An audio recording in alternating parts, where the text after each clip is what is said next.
Hello everyone. In this video, I will show you how to fix spell check not working in Microsoft Teams. First, open Microsoft Teams on your computer. Once it is open, look at the top right corner of the screen. You will see your profile picture. Right next to it, click on the three dots. A menu will appear. From this menu, select Settings. Inside Settings, stay in the General tab. Scroll down until you find the Editor Spell Check section. Here, click on Manage. Now make sure that you have added the correct language that you want to use for spell checking.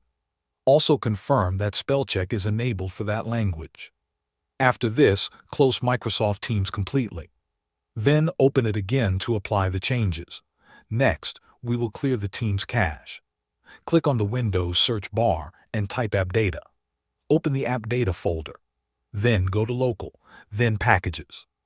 Look for the folder that starts with MS Teams followed by a long code. Open it, then go to Local Cache, then Microsoft, and then MS Teams. Delete the contents inside this MS Teams folder. Now restart Microsoft Teams again. Finally, check your Windows language settings. Open Windows Settings, then go to Time and Language. From the left menu, click on Language. Then open Spelling, Typing, and Keyboard Settings. Make sure that both options, autocorrect misspelled words and highlight misspelled words, are turned on. These steps should fix the spell check issue in Microsoft Teams. Thanks for watching.